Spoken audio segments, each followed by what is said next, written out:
Hello friends, this is Richa Sharma. Welcome to my channel let's study with Richa. आज हम next topic start करते हैं guidance का। अगर आपने मेरा चैनल सब्सक्राइब नहीं किया हो तो ज़रूर कर लीजिए और मेरे सेशन पसंद आए तो लाइक शेयर ज़रूर कीजिए। आज हम डिस्कस करेंगे organisation of guidance and counselling services at secondary level कि गाइडेंस एंड काउंसलिंग सर्विसेज की ऑर्गेनाइजेशन के टाइम पे किस किस तरह की चीज़ों को ध्यान में रखना जरूरी होता है। According to Jones, when the guidance services are to be recognized in secondary schools, it becomes essential that all the members of the staff properly understand that it is a teamwork and it can only be organized if all of them actively participate in it. पर इस programme को analyse करना बहुत ज़रूरी है कि इसके लिए सब पार्टिसिपेंट्स का एक्टिवली पार्ट लेना बहुत ज़रूरी होता है। एक पर्सन अगर एक्टिवली पार्टिसिपेट कर रहा है, बाकी स्टाफ प्रॉपर्ली नहीं समझ पा रहा है प्रोग्राम को, तो यह प्रोग्राम सक्सेस नहीं हो सकता। First of all senior officers of the administration need to be provided with the complete knowledge of this service. जो हमारे सीनियर एडमिनिस्ट्रेशन है उनको इस प्रोग्राम की प्रॉपर नॉलेज देनी बहुत ज़रूरी है कि ये किस लिए ऑर्गेनाइज किया जा रहा है, कौन कौन से टॉपिक्स इसमें कवर किए जाएंगे, क्या क्या इन्फॉर्मेशन उनको प्रोवाइड की जाएगी, क्या उसमें लेटेस्ट टेक्नोलॉजी इन्फॉर्मेशन है या नहीं है, ये पूरी इन्फॉर्मेशन उनको दे दी जाएगी। They need to be made acquainted with these services established in 12 nations, researches carried out, its resources in human resource development, its uses in the progress of development, new development in this field need to be further made clear to them. मतलब हर तरह की information उनको clear कर दी जाएगी कि ये जो इन्फॉर्मेशन हम प्रोवाइड करेंगे बच्चों को, तो ये कहाँ तक बच्चों के लिए हेल्पफुल रहेगी, कहाँ ये नेशन के डेवलपमेंट में हेल्प रहेगी, इसमें न्यू टेक्नोलॉजीज को कवर किया गया है या नहीं किया गया है, ये सब इन्फॉर्मेशन पहले ही एडमिनिस्ट्रेशन को क्लियर कर दी जाए। Next is faculty guidance committee. इसमें क्या होता है कि पहले कमेटी बना ली जाती है जो कि पूरे के पूरे प्रोग्राम को अच्छे से देखते हैं। At the time of organising guidance service in school, first of all a permanent faculty committee to be organised with headmaster as a president. Headmaster means principal को हम प्रेसिडेंट बनाते हैं, counsellor and all those teachers who have had some training as its members. और बाकी जो counsellor और teachers होते हैं उनको कुछ ट्रेनिंग दी जाती है जो कि उस प्रोग्राम के लिए जरूरी होती है। This committee should frame the policy, fix its target, acquaint all the staff members, parents and students with the benefit of its service, to get expert advice for the organization of guidance service and to bring requisite change in it।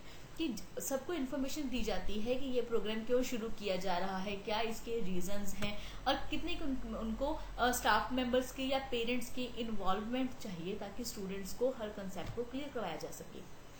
Next is librarian. और जहाँ पे उनको changes लगते हैं उनसे information मांगी जाती है कि अगर आप कोई सजेशन देना चाहते हो चेंजेस के लिए तो उसको भी एक्सेप्ट किया जाता है और उसको प्रोग्राम में इंक्लूड किया जाता है। Next is librarian. अब लाइब्रेरियन किस तरह से हेल्पफुल होते हैं कि वो बुक्स को कलेक्ट करते हैं, वो इन्फॉर्मेशन कलेक्ट करते हैं जो कि स्टूडेंट्स के लिए यूजफुल होती है और जो लेटेस्ट सिलेबस के अकॉर्डिंग हो, वोकेशंस के अकॉर्डिंग हो। तो the librarian can be helpful to the extent that he collects the books, journal and pamphlets on guidance, occupational information and provide necessary help to students for their use। students के use की information ही provide की जाती है। so librarian should must in this program। next is headmaster of the school। अब headmaster की क्या responsibility होती है कि वो पहली बात तो ये है कि वो ये ना समझे कि मैं हेड हूँ, उसको एक इस तरह की भावना रखनी चाहिए, इस तरह के इमोशंस होने चाहिए कि वो सबको एक टीम की तरह लेकर चले और सब में रिस्पॉन्सिबिलिटीज को डिस्ट्रीब्यूट करे। डिस्ट्रीब्यूशन का मतलब ये नहीं है कि वो अपनी रिस्पॉन्सिबिलिटी से भाग रहा है, मतलब इसका मतलब ये होता है कि वो अपनी रिस्पॉन्सिबिलिटी को शेयर कर रहा है, बिकॉज कहाँ तो एक काम को एक पर्सन करेगा और कहाँ एक काम को 10 पर्सन मिलकर करेंगे, तो उसमें न्यू आइडियाज भी आते हैं, न्यू वेज भी आते हैं करने के। But according to the need of the time, headmaster should have full faith in the guidance services and his philosophy of education must be clear about its relationship with guidance।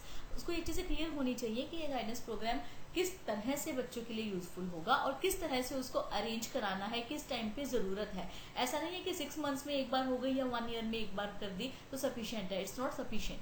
He must call the meeting of the guidance committee, maintains its record and had democratic discussions। मतलब पूरा एक record होना चाहिए ताकि उसको discuss किया जा सके। He should introduce cumulative records and train class teachers about mode of filling paper, information in it and maintain it। किस तरह से उनको पेपर वर्क करना है, किस तरह से उसको मेंटेन करना है, उसके रिगार्डिंग टीचर्स की ट्रेनिंग क्लासेस पे भी ध्यान देना चाहिए। He should work as public relations officer and maintain good relation with students, teachers, social workers, employment officer, etc। All this will not only help him to cultivate his real interest in it, but make him the leader of the team for providing guidance facilities to the students. अगर वो इस तरह से काम करता है तो वो एक लीडर की तरह अपनी टीम को गाइड करता है। Next is school psychologist. The school counselor is to be busy with so many multi-purpose activities. So at times in each school or in a group of schools, a psychologist is appointed. मतलब एक school में या एक से ज्यादा schools में एक psychologist appoint हो जाता है जो कि टाइमली जा करके सब सारी चीजों को ध्यान में रखता है। इस counsellors, the counsellors in secondary school environments are to be concentrate on the following 4 tasks. Mainly 4 tasks होते हैं: organizing and making available to students comprehensive information to on system necessary for educational and vocational planning and decision making, कि जो उनको vocational planning करनी चाहिए और जो किस तरह से उनको डिसीजन लेने चाहिए उनके एजुकेशन के रिगार्डिंग कि कौन सा उनको स्ट्रीम चूज करना चाहिए, किस सब्जेक्ट में उनका इंटरेस्ट है, उसके रिगार्डिंग कौन कौन से प्रोफेशंस वो चूज कर सकते हैं, इसके रिगार्डिंग प्रॉपर ऑर्गेनाइज्ड और करेक्ट इन्फॉर्मेशन प्रोवाइड करनी चाहिए। Next is organising and presenting classroom curriculum that focus development of adolescent, कि जो क्यूरिकुला होता है उसको इस तरह से प्रेजेंट और ऑर्गेनाइज करना चाहिए जिससे कि एडोलसेंट्स की प्रॉपर डेवलपमेंट पे फोकस किया जा सके, उनकी ऑलराउंड डेवलपमेंट हो सके। Helping students to assess the personal characteristics, उनके जो पर्सनल कैरेक्टरिस्टिक्स है उनको असेस किया जा सके। Providing remedial interventions for students needing special help, उनको अगर कोई ऐसा स्टूडेंट है जिसको कि स्पेशल हेल्प की जरूरत होती है या उनको स्पेशल काउंसलिंग की जरूरत होती है उसके लिए उसको वो चीज उसको प्रोवाइड करना। Next is teacher. Teacher is a friend, guide and leader of the students while teaching his own subjects. Teacher should provide occupational information to the students by correlating it with his subjects as and when these are occasions for it. He is supposed to provide full cooperation to the counselors to the students. अब teacher जो होता है वो एक student के लिए उसका friend भी होता है, गाइड भी होता है और लीडर भी होता है, क्योंकि सबसे ज़्यादा इंटरेक्शन टीचर और स्टूडेंट का आपस में होता है। तो टीचर को अपने स्टूडेंट्स के रिगार्डिंग हर तरह की इन्फॉर्मेशन का पता होना ज़रूरी भी होता है और पता होता भी है। They try to take all type of information regarding to the students, about their behavior, about their interest, why they are behaving in certain situations, ये सब इंफॉर्मेशन टीचर्स को होती है। तो ये टीचर्स काफ़ी हद तक काउंसलर्स की हेल्प करते हैं और मेनली उनकी और जितना हो सके वो पेरेंट्स को करेक्ट इन्फॉर्मेशन प्रोवाइड करते हैं। Next is cooperation of parents. The social conditions in our country are such that parents need to be enlightened that children should be allowed to make their own decisions about their problems. कि students को अपनी problems को समझकर analyse करके खुद decision लेने चाहिए। It is better to prepare a checklist of the needed information such as what parents expect of their words, the number of their brothers and sisters and his relationship with the types of education facilities available at home. The parents should be encourage to express their views in a free and frank manner, कि जो parents होते हैं उनको encourage करना चाहिए कि वो अपने व्यू को स्टूडेंट्स के ऊपर जबरदस्ती उनको फोर्स ना करें मानने के लिए, बल्कि उनके पॉइंट ऑफ व्यू को समझें। तो इस तरह से उनके साथ एक मीटिंग की जा सकती है और उनको समझाया जा सकता है। Next is health department of school. एक स्कूल में हेल्थ डिपार्टमेंट होना ज़रूरी होता है, जैसे कि डेंटिस्ट है, साइकोलॉजिस्ट है या नर्स है। तो वो क्या करते हैं कि टाइम टू टाइम जहाँ पर भी जरूरत पड़ती है स्टूडेंट्स के मेडिकल एड के लिए अवेलेबल रहते हैं।